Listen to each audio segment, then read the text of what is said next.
The day I found out about the affair was the day my world imploded. It started like any other, mundane and routine, until I stumbled upon the emails. His secret life laid bare in a digital trail of betrayal. My heart pounded as I read through the exchanges, my hands trembling, a cold sweat breaking out on my forehead. There it was, undeniable proof that my husband, my partner of over a decade, had been cheating on me for 3 years with his first love. The affair wasn't just a fleeting mistake. It was a calculated deception, nurtured and hidden from me, his wife. My vision blurred with tears as I read his passionate words to her, words that were once meant for me.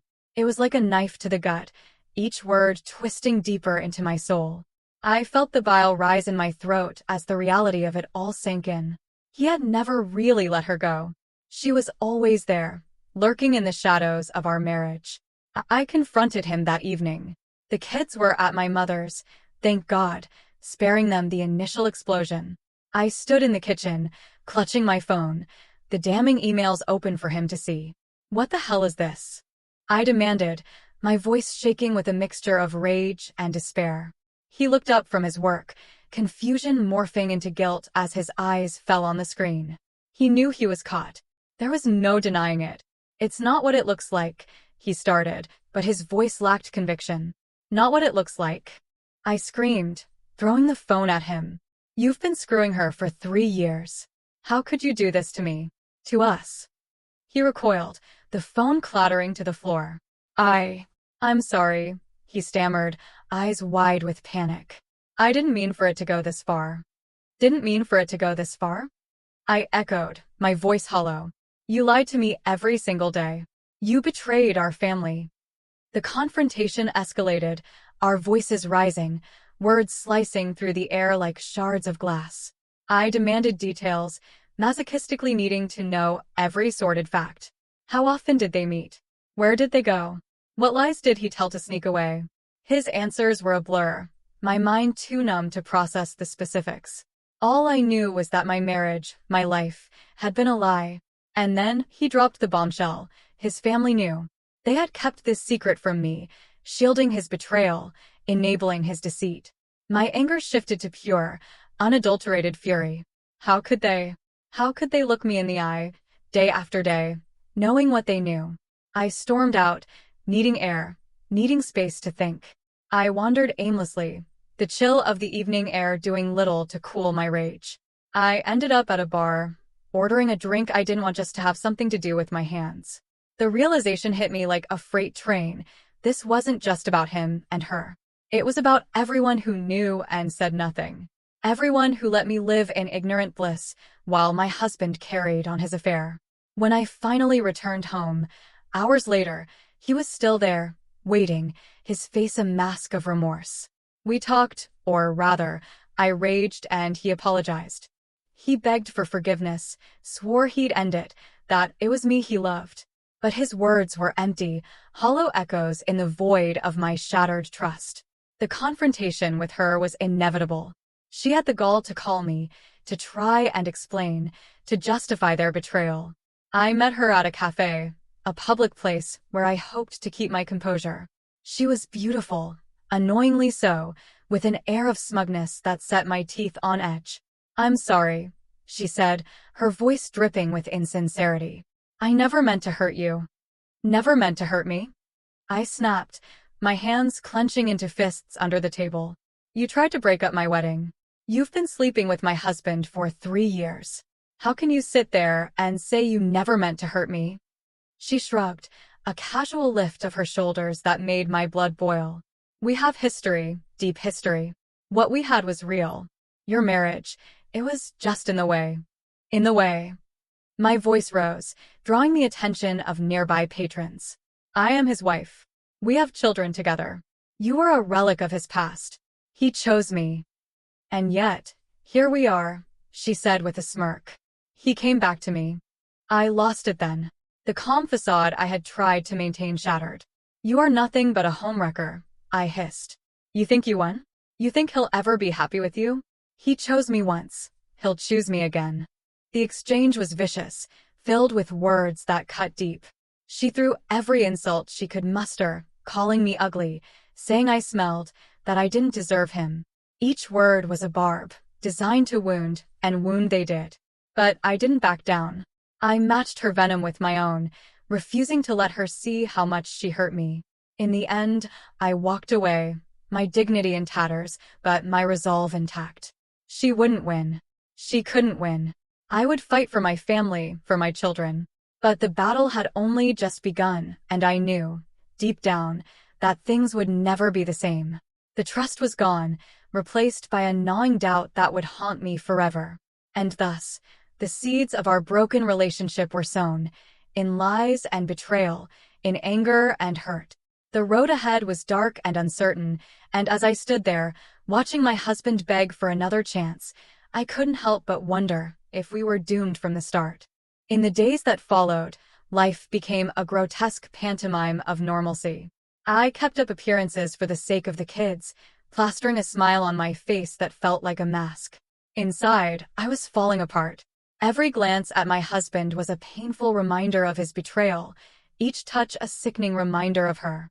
The house, once a sanctuary, had become a battlefield, with every corner holding memories now tainted by his infidelity. We slept in the same bed, but the chasm between us was unbridgeable. Nights were the worst. I'd lie awake, staring at the ceiling, the silence of the house amplifying my thoughts. I'd hear him breathing beside me, and it took all my strength not to scream. How could he sleep so peacefully after shattering my world? I wondered if he dreamed of her, if his mind drifted to the memories they made while I was home, taking care of our children. Despite everything, I tried to forgive. For the kids, I told myself. They deserved a whole family, not one broken by their father's selfishness. So I swallowed my pride, bit back the bile that rose in my throat every time I saw him, and tried to make it work. Counseling was suggested, but the idea of bearing our dirty laundry to a stranger repulsed me. Instead, we fumbled through our own clumsy attempts at reconciliation. He was contrite, overly so. He would shower me with apologies, gifts, gestures meant to show his regret. But they were just that, gestures. Superficial and hollow. Every time he touched me, I flinched.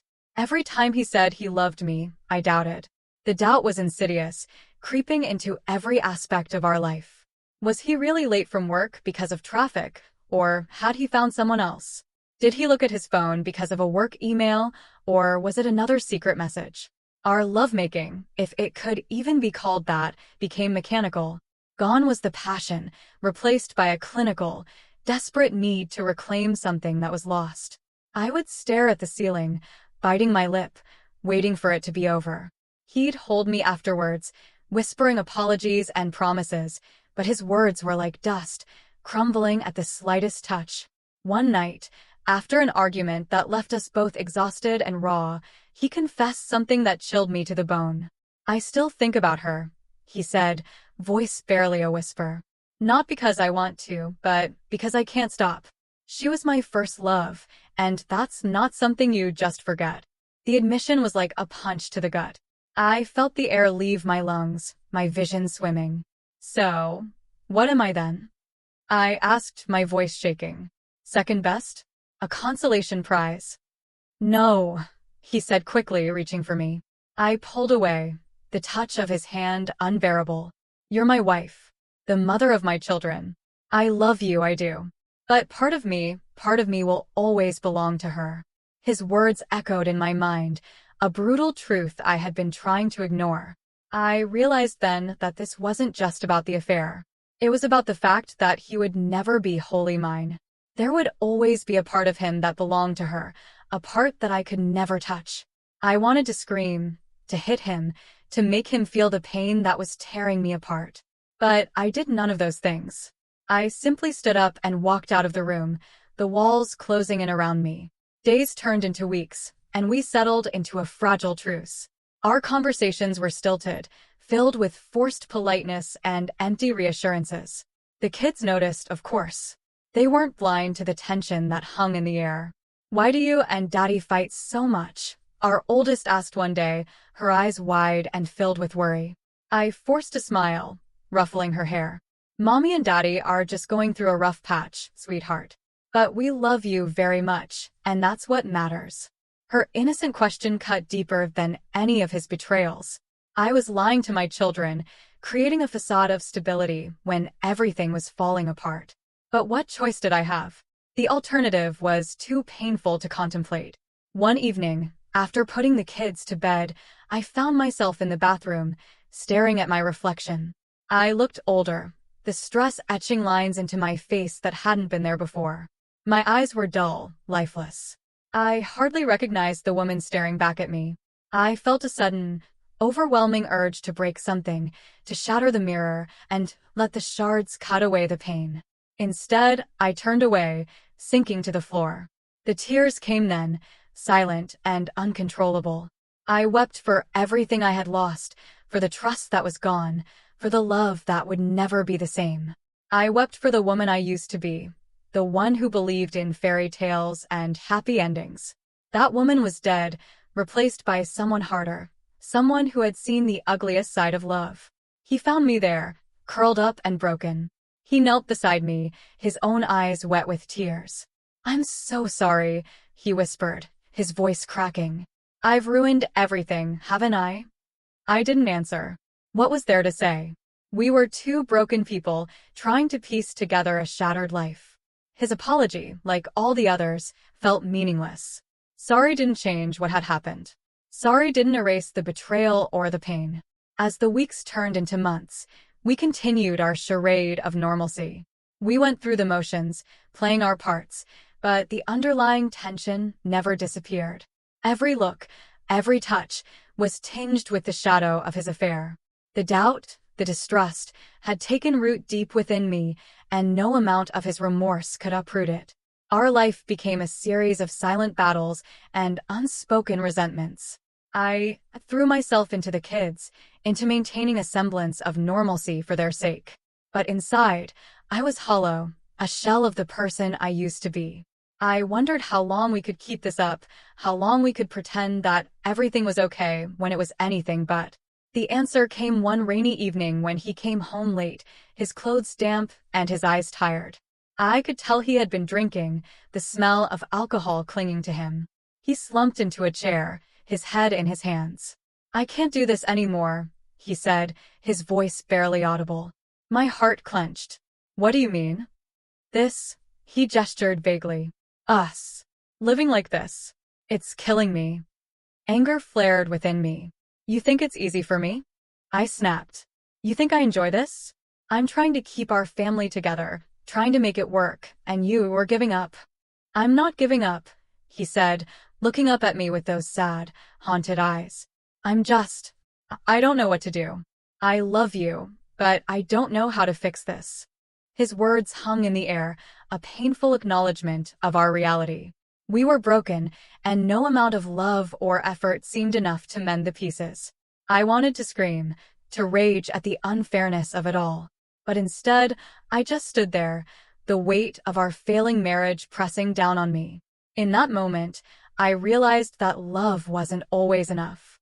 Sometimes, the wounds were too deep, the scars too permanent. We could keep trying, keep pretending, but the truth was undeniable. Our marriage was a shadow of what it once was, and no amount of effort could change that. And so, we continued, trapped in a cycle of doubt and distrust, each day a reminder of what we had lost. The future was a dark, uncertain void, and as I looked at him, the man I once loved with all my heart, I couldn't help but wonder if we were doomed to forever live in the ruins of our broken trust. Life had settled into a grim routine. We navigated our days with a careful detachment, each interaction a balancing act on the edge of a precipice. I became adept at pretending, at smiling through the pain, at pushing down the anger that simmered beneath the surface. It was a precarious peace, one that I clung to desperately, for the sake of the children, for the semblance of stability. Then came the news of her death. A mutual friend called to tell me, their voice a mix of shock and concern. She had died suddenly, unexpectedly, at such a young age. The cause was still unclear, and the friend's voice buzzed in my ear like static as I processed the information. I felt a strange numbness, an emotional paralysis. I didn't feel sad. Why would I? She had been a thorn in my side, the catalyst for my misery. When I told him, his reaction was immediate. He froze, his face draining of color. "She's dead?" he whispered, as if he couldn't quite believe it. "How?" "I don't know," I replied, my voice flat. "A friend told me. Said it was sudden." He didn't say anything, just stood there, staring into the distance. Then he turned and walked out, leaving me with the kids, their cries echoing through the house. I watched him go, a cold fury building inside me. He had always chosen her, even in death. Hours passed, and he didn't return. I busied myself with the children, the normalcy of their needs a stark contrast to the chaos in my heart. When he finally came back, it was late, and he looked exhausted, his eyes red and swollen. He had been crying. "Where were you?" I demanded, unable to keep the bitterness from my voice. "I needed to know what happened," he said, collapsing into a chair. "I called her brother-in-law. She had an aneurysm. It was quick." Quick. That word seemed to echo in my mind. Quick, like the destruction of our marriage. Quick, like the betrayal that had unraveled our lives. I stared at him, the man who had once been my everything, and felt a surge of anger so intense it left me trembling. "You left me here, with the kids, to go mourn her?" I spat. "What about us? What about me?" His head snapped up, his eyes flashing with something akin to anger. "I didn't leave to mourn her. I needed to understand. She was a part of my past, and now she's gone. It's complicated." Complicated. I laughed, a harsh, bitter sound. "You think this is complicated? You think it's complicated for you? I'm the one who has to live with the fact that you loved her more than you ever loved me. And now you're grieving for her, while I'm left to pick up the pieces." He looked like he'd been slapped. "That's not fair. I'm trying. I've been trying." Trying. I shook my head, tears stinging my eyes. "Trying to what? Pretend that everything is okay? Because it's not. It's never been okay since I found out about you and her." The silence between us was thick, oppressive. He opened his mouth to speak, but no words came out. Instead, he stood up and walked over to me, reaching out as if to comfort me. I recoiled, the touch of his hand repulsive. "Don't," I whispered, my voice breaking. "Don't touch me. You don't get to comfort me. Not after everything." He dropped his hand, his shoulders slumping. "What do you want me to do?" he asked, his voice barely audible. I didn't have an answer. I didn't know what I wanted anymore. All I knew was that the love we once had was irreparably damaged, and no amount of effort could fix it. The mistrust, the doubt, had woven themselves into the fabric of our relationship, and there was no tearing them out without unraveling everything. In the days that followed, the news of her death hung over us like a dark cloud. He was distant, lost in his own grief and guilt. I was a mess of conflicting emotions, part of me relieved that she was gone, another part furious that her death had thrown our already fragile life into further disarray. One evening, after putting the kids to bed, I found him sitting alone in the living room, a bottle of whiskey on the table in front of him. He looked up as I entered, his eyes glassy. "I can't stop thinking about her," he said, his voice slurred. I felt a surge of disgust. "You need to get over it. She's gone. We're still here." He laughed bitterly, taking another swig from the bottle. "It's not that easy." "Nothing about this is easy," I snapped. "But wallowing in self-pity isn't helping anyone. Least of all me." "Do you even care?" he asked, his eyes narrowing. "Do you care that she's dead?" "No," I said bluntly. "I don't. She made my life hell. She ruined our marriage. Why should I care?" He stared at me, and for a moment, I saw something flicker in his eyes. "You're right," he said finally. "She did ruin our marriage. But so did I. And I don't know how to fix it." "You can't," I replied, my voice cold. "You can't fix what you broke. You can't undo the past. All you can do is live with the consequences." The silence that followed was heavy, filled with the unspoken truths we both knew but refused to acknowledge. Our marriage was a wreck, a ship that had hit the rocks and was slowly sinking. We were both to blame, and we both knew it. As the weeks turned into months, The ghost of her death lingered between us. He continued to drown his sorrows in alcohol, while I tried to keep the semblance of normalcy for the kids. We barely spoke, each of us lost in our own pain and regret. The trust that had once been the foundation of our relationship was gone, replaced by a chasm of doubt and suspicion. One night, I found myself standing at the window, staring out at the darkened street. The house was silent, the kids asleep, the air heavy with the weight of unspoken words. I felt a tear slip down my cheek, quickly followed by another. The dam broke, and I sank to the floor, sobbing quietly. He found me there, his expression a mix of concern and guilt. "What's wrong?" he asked, his voice soft. I looked up at him, my vision blurred by tears. "Everything," I whispered. "Everything is wrong." He sat down beside me, his presence a reminder of the man he used to be, the man I had once loved so deeply. "I know," he said, his voice breaking. "I'm so sorry." "Sorry doesn't change anything," I said, wiping my eyes. "Sorry doesn't fix what's broken." "I know," he repeated. "But I don't know what else to do." We sat there in silence, two broken people clinging to the remnants of a shattered life. There were no easy answers, no quick fixes. Our marriage was a battlefield, littered with the wreckage of trust and love. And as I looked at him, I realized that we might never find our way back to each other.